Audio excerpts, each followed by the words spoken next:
welcome back to the HerFlo Podcast. I'm your host, Saahithi Madhuvarsu, and today we'll be joined by Dr. Vamshi, a neurosurgeon who works with adolescents and young adults. If you've ever felt stressed, exhausted, or even wondered why your brain acts differently when you're under pressure or when you have stress from exams, you're not imagining it. Today, we'll be talking with an experienced neurosurgeon about what exactly goes on inside the brain. Dr. Vamshi finished his MBBS followed by general surgery, followed by a super specialization in neurosurgery. He has around 8 years of experience and currently works as a consultant neurosurgeon and focuses primarily on brain and spine issues. Dr. Vamshi, thank you so much for joining us today on the HerFlo Podcast. Hello, everyone. Thank you, Saahithi. Thank you for the introduction. I really appreciate, at the age of 16 years, if you're diving deep into health issues and talking about brain and spine, I wish I had same knowledge or same enthusiasm as you have now. At the age of 16, I would have been a better doctor now. Thank you so much for joining us today, and we really appreciate you taking your time and joining us today to provide your input and knowledge on these very important and real questions that teenagers have. So one of the primary things that us high schoolers experience is a lot of overwhelming stress and pressure, especially when it comes to exams and overloaded assignments.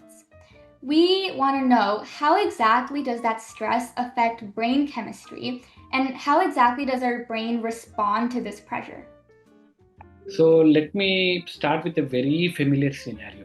So imagine you have an exam tomorrow, and also at the same time you have a group chat, a drama or fighting happening with your friends in the WhatsApp group. And at the same time, the most difficult thing is your parents are asking you to study for exam. So suddenly your heart starts racing, your mind feels blank, and everything feels too much at the same. This is because when we feel pressure, the brain releases chemicals called cortisol and adrenaline. These are called brain chemicals. So a small amount of cortisol and adrenaline is always helpful because it keeps you focused and also keep your brain in an alert mode. So it's like keeping your phone on 1% battery the whole day, and you're trying to switch between the apps, and also you want to continuously use the phone while keeping it in charging. It won't work like that. So everything eventually comes down. Imagine your phone, it gets overheated. You feel the phone suddenly getting switched off, and the phone also keeps lagging. So same thing, you should give respect to your brain. The overuse it, then you feel irritability, you feel the concentration levels coming down, you feel fatigue. You also feel sometimes forgetting the basic thing. And the most important thing is it also affects your sleep.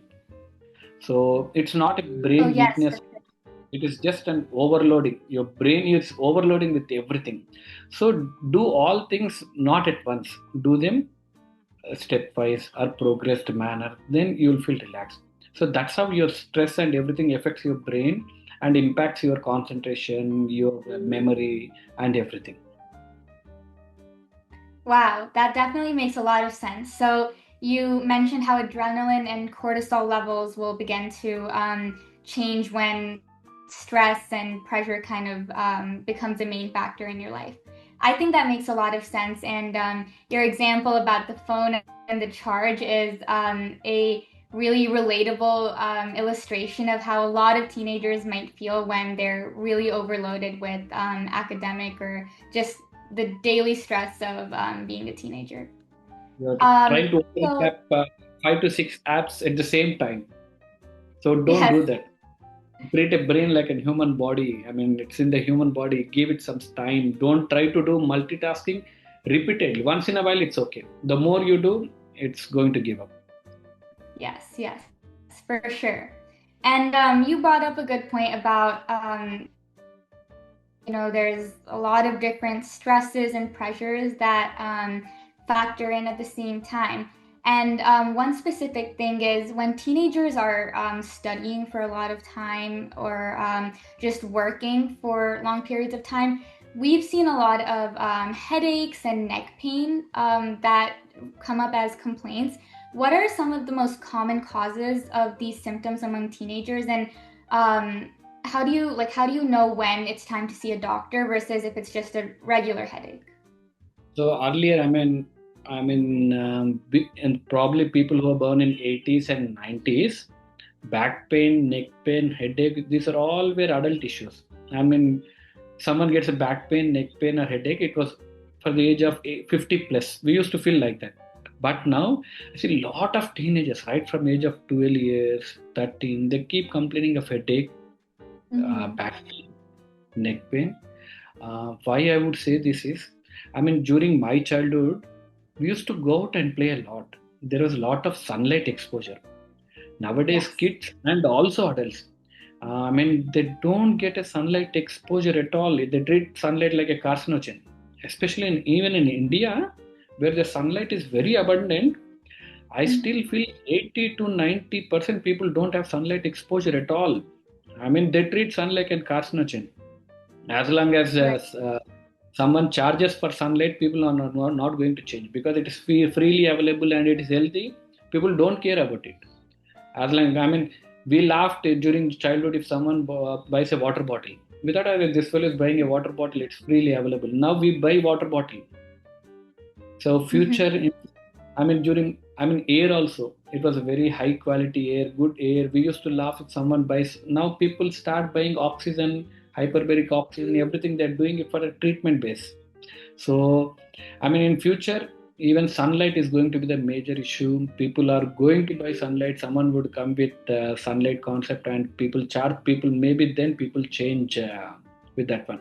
That is one point where sunlight, because of lack of sunlight, vitamin D3 is low, and teenagers having a lot of back pain, neck pain, and headaches. This is one scenario.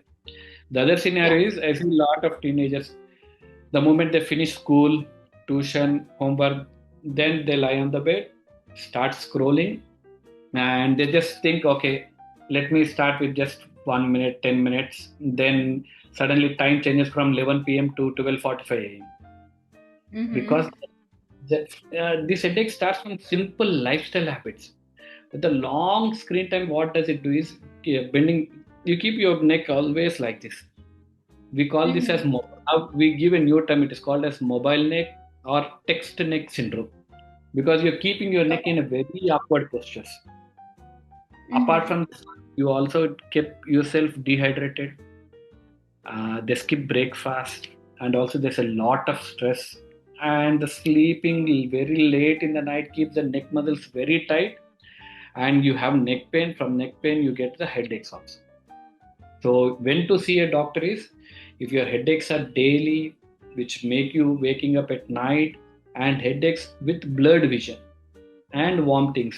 These are red flag signs. If someone is having headache, vomitings, and blurred vision, they have to consult a neurologist doctor as early as possible. But most cases improve beautifully with posture correction, hydration, and the most difficult thing is reducing screen time. That would clear off of 90% of teenagers' headache, back pain, and neck pain. Oh, wow. I think that's really an eye opener because, as you mentioned, so many teenagers today are on their phone, and just with the emergence of technology, for our generation specifically, we grew up with iPads, we grew up with phones, we have social media to get hooked onto. So I think what you brought up is such an important point because even most teenagers with a device do spend time scrolling, obviously at different extremes, but I think it definitely is a big issue, and it is something that comes with discipline, right? As you mentioned, you might start by saying just 1 minute, and then that minute goes on to 10 minutes or an hour. So I really think that is just such an important factor because something so simple as watching a few TikToks can lead to what you mentioned was the mobile neck or texting neck syndrome, which eventually can lead to headaches. And then that's just such a big impact on such a simple lifestyle aspect that really might not seem like a big deal to so many adolescents. So yeah, I think definitely very important. And then, as you mentioned, the main red flags to look out for when it comes to headaches are the vision blurring, the vomitings, and then if you're waking up at night, and if it's a daily pattern that you're seeing, definitely go visit your medical provider, because that definitely is a big red flag when it comes to headaches. Yes, thank you for that. And then one really important factor that you also mentioned was sun exposure, which is also something that is just also a very relevant topic among, as you mentioned, our generation, because I think, again, with technology, with the number of activities in our day-to-day lives that is now that you can now do through a screen, I do think that the amount of time that we spend outside has become much less. So I definitely do think that maybe one takeaway for all of our listeners is these main two habits just from this discussion. One is to spend at least a little bit of time outside, get that vitamin D, spend some time in the sunlight. And number two, reduce your screen time. Don't scroll on Instagram or TikTok. And if you do, find a way to limit yourself and create that discipline. Yeah, that would be really nice. If someone can get at least sunlight exposure for 10 minutes, it increases your lifespan, it makes you healthy and happy. Yes, for sure. Thank you. And then something else that you did mention was sleep. So sleep has really become such a major struggle for teens. And as you mentioned, the screen time and scrolling can also cause a lack of sleep. So from a neurosurgeon's perspective, from a brain health perspective, why is sleep becoming increasingly difficult for adolescents, and what habits do you recommend will genuinely help us? Most teenagers say that I'm sleepy all the day, but I'm wide awake all the night. That has become completely normal. So because during adolescence, the body's internal clock naturally shifts. So your brain wants to sleep late and wake up late, but your school timings don't match with your natural rhythm. You have to wake up at the time, you have to go for schools and everything. It has to be done. And additional to this, you have to do your homework, stress, and most importantly, late night chattings. And if you don't scroll continuously, Mark Zuckerberg and Elon Musk might feel bad. So you have to keep continuously doing all these things. So when you do this all multitasking, where does the time get for the brain to cool it down? So imagine you don't have a mobile phone with you. Imagine a world where you don't have a mobile phone. There's only landline phones. If someone tells a phone number, you try to write it down in a notepad or in your small book, diary book, and you try to remember the phone numbers. So with the mobile and everything, you just remember your phone. You don't even remember your parents' number or anything. You don't, apart from your number, you don't remember any other number, because this is a brain exercise where when you repeatedly try to recollect things, that's how your memory improves. So if you go to gym and you want to improve your biceps, you do exercise, right? Yes. So same thing with the brain thing. How does the brain improve? Not by physical exercise. You need to start doing mental exercises so that your brain improves. Why it is associated with, how does it sleep and memory are interlinked? So if you sleep properly, there will be cleaning process in the night. The brain starts cleaning by glutamate pathway. This is called glymphatic pathway. So if you give a proper sleep, the toxins in the brain will be cleared, and your short-term memory will become long-term memory. If you don't get a sleep, that memory part gets erased. Imagine if I keep your phone number today, I'll remember it for this day. If I get proper sleep and keep on doing that exercise, trying to remember your phone number repeatedly, then it stores in my brain. Or else it gets vanished. Your short-term memory never becomes long-term memory. So good sleep really helps. So stop screens at least 1 hour before bed, dim the lights, keep a calm music or soothing music, or start reading something, and consistently keep a sleep schedule. If you're going at 9 p.m. or 10 p.m., make sure that you are on the bed at that time, exactly at 9 p.m. or 10 p.m., and keep sleep hygiene. Avoid coffee or tea after 7 p.m. or 8 p.m. because even this induces body to stay awake. So these small steps reset the brain and improve your sleep quality. Definitely, thank you. So essentially, to improve that sleep, we have to maintain good practices to, as you said, dimming the lights, avoiding being on the screen at least an hour before you go to bed, no coffee or no caffeine after 7 p.m. These are all amazing practices that I think everyone will benefit from to just create a routine and, like you mentioned, that sleep schedule.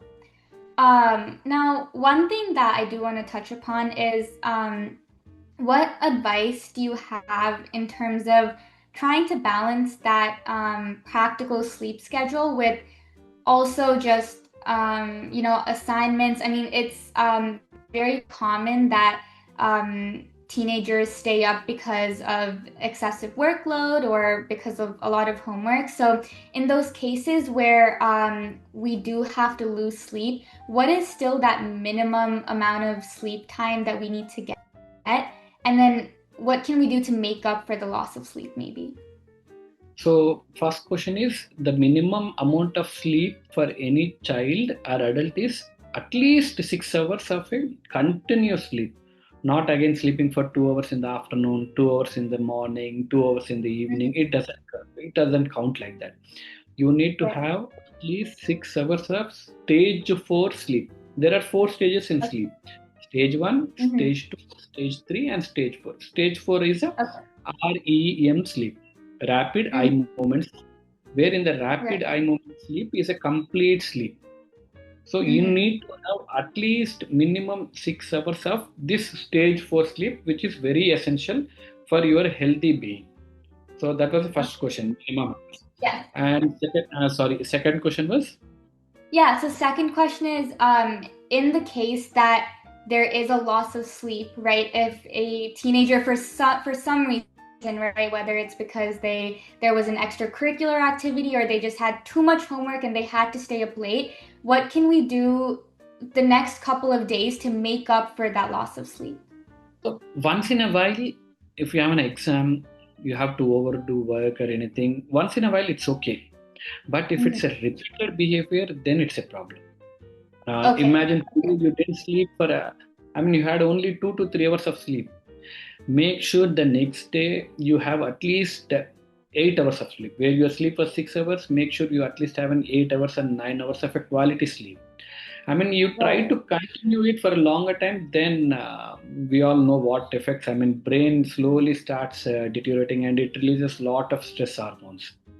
Oh, wow. Okay. That makes a lot of sense. So really the main issue arises when there is a consistent pattern of losing sleep, right? So if it happens one time, of course, that's life. Everyone has different things going on, so you can find a way to kind of push through that. And like you mentioned, catch up for that sleep the next night. But if it becomes a pattern, that's when it has a really big impact on the brain. And you mentioned the release of some stress hormones. Do you think you could expand on that a little bit so we can understand what types of hormones are being released and what type of impact that may have on our brain?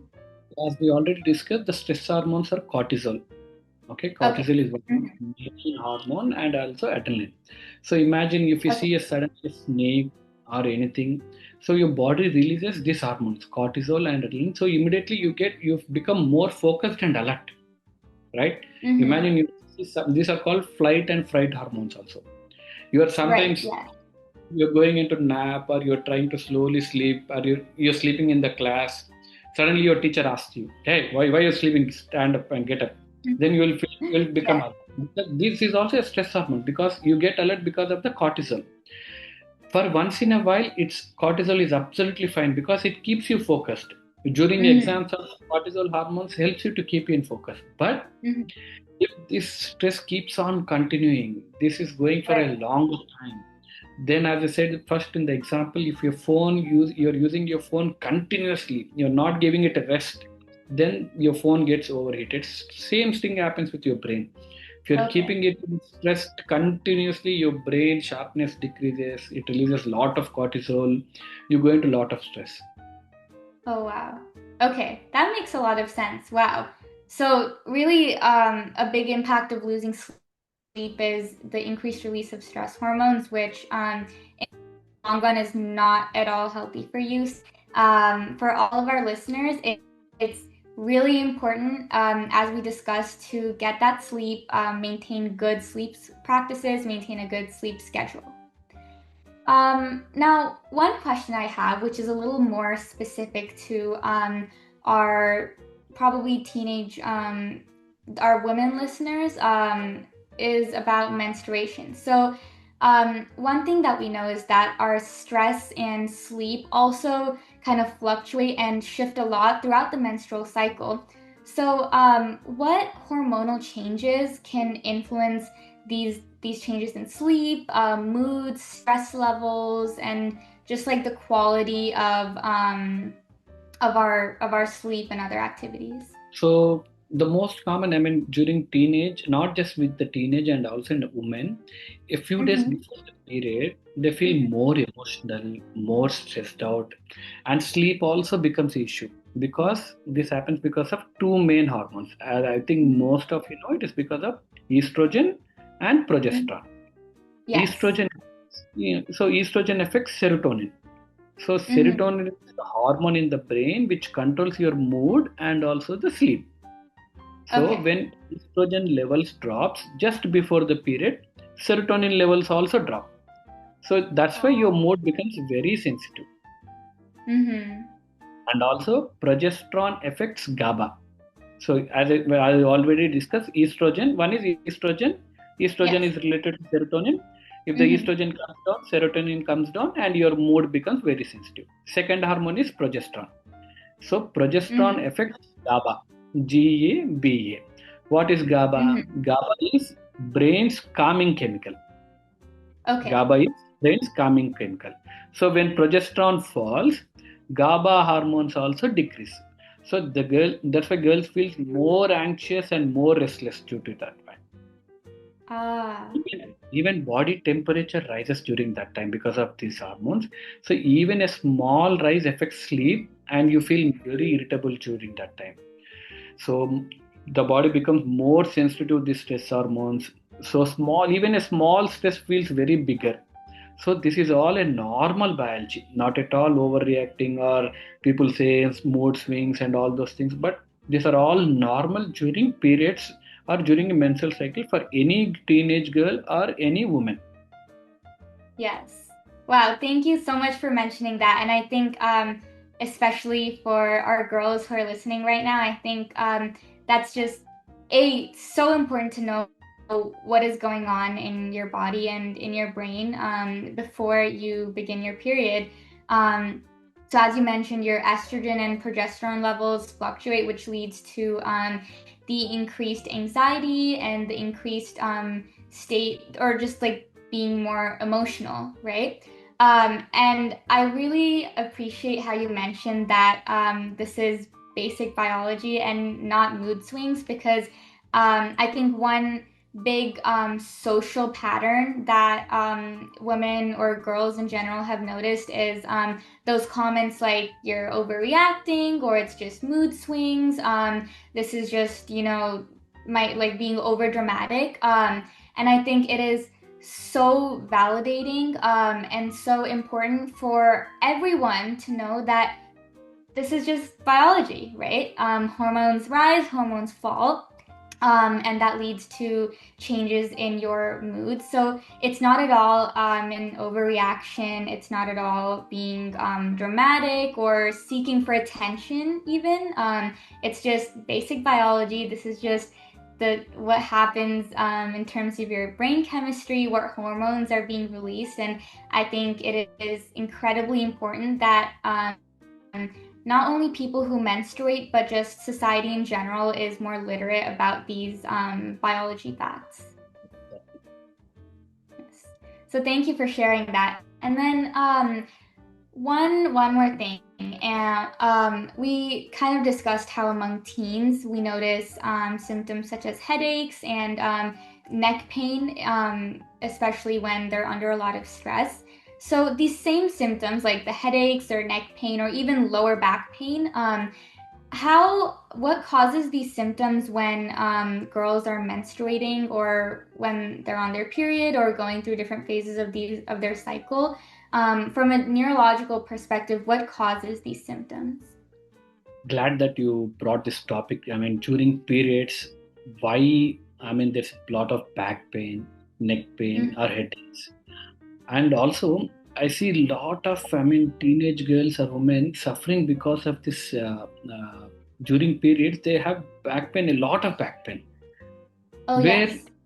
Whereas menstrual cycle is common for all the girls, all the women. Few have very bad back pain, few may not have back pain, few may express, few may not express. But our society is always pointing out, I mean, especially the male egoistic society always points out if someone has back pain during periods, they don't consider it as normal. Imagine you are traveling for continuously for 3 days, your body feels sore, you feel very tight or very restless. Without sleep, you're traveling for 3 days. That's how you feel. Or you stop the working out or going to gym and suddenly start doing gym continuously. You feel body pains, right? Yeah. Same thing. Yeah. It's quite a natural phenomenon for any teenage girl or woman to have body pains during menstrual cycle. This is the most common complaint, but society does not accept it, and always few people target girls or women, saying that they're doing it for attention. They just have mood swings, or she's very pain sensitive. She just can't take the periods where every girl has periods. This is all I mean, the most commonly neglected or myth in the society. So why some girls have very strong pain, back pain, thigh pain, where others barely feel anything? The main reasons is prostaglandins. As we discussed earlier, there were two estrogen and progesterone hormones. Here, during periods, the pain is by prostaglandin hormones. So what happens during periods is the uterus releases prostaglandins to help shed the lining of the uterus. So if the levels are high, the uterus contracts strongly. So this causes pain. So these strong contractions irritate your pelvic muscles, your lower back muscles, and also surrounding nerves. So that's why pain spreads to your back and also thigh. In medical we call it as referred pain. So actual incident is at one place, whereas you're getting pain at some other place. That is called referred pain. Because the uterus and lower back share the same nerve pathways. So the brain receives pain signals from both locations. So that is why you are having lower back pain and also abdominal pain. And why do you get headaches? Because prostaglandins also affect brain blood vessels, causing it tightening. So at that time you will have headache or migraine-like pain. And the most important question is, excuse me, why do some girls have more pain? Why do other girls do not have no pain at all? Because few girls with have very high prostaglandin levels. So that is why they have severe cramps, severe bleeding, very bad low back pain, nausea, loose stools, headaches. Apart from this, other factors which affect this pain increases genetical factors. So your parents might be having a very high prostaglandin levels that might be transferred to you. Even you might be having the same reason. Stress will increase your pain. Lack of sleep will increase your pain. And the most important is inflammation from the junk food. This is also one reason for increasing your pain and heavy bleeding. Then your next question should be, why do some girls have less pain? Why do women have more pain? Because they naturally produce less prostaglandins. So once the prostaglandins are less, the contraction are also very less. Then your doubt should be, so why don't we test out prostaglandin levels so that I know whether I'll be having very severe pain or low pain, right? But there are no blood tests to test measure your prostaglandins for period pain, because they act hormones inside the uterus. So we diagnosed it based on the symptoms. So if you have severe cramp, it would be very easy, right? If you test the prostaglandin levels during menstrual cycle based on prostaglandin levels, okay, she'll be having more pain, she'll be having less pain. But these hormones produce inside the uterus, so it is difficult. So we diagnose based on the clinical symptoms. So if you have severe cramps, back pain, nausea, headaches, just tell them it's not my mistake, it's the prostaglandin mistakes.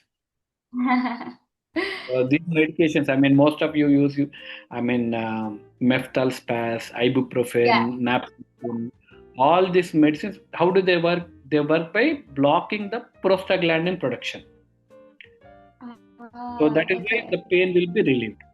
And the best time to take them is at the start of the period or few hours before you know your cycle is starting. So these are safe for a short term use, not in Yes. a long term use. And you don't, and if you're scared of the medication and you don't want to use any medication, but we need to have less prostaglandin levels and the pain should be less, is then you use a warm pad, keep yourself very hydrated, do light stretching, and you do start walking. The most important is avoid junk food, which is very very difficult for the teenagers to avoid junk food, and have magnesium rich foods like nuts, bananas, dark chocolate, and have proper sleep. So all this will reduce inflammation and relax your muscles. That will reduce your pain and you'll feel better.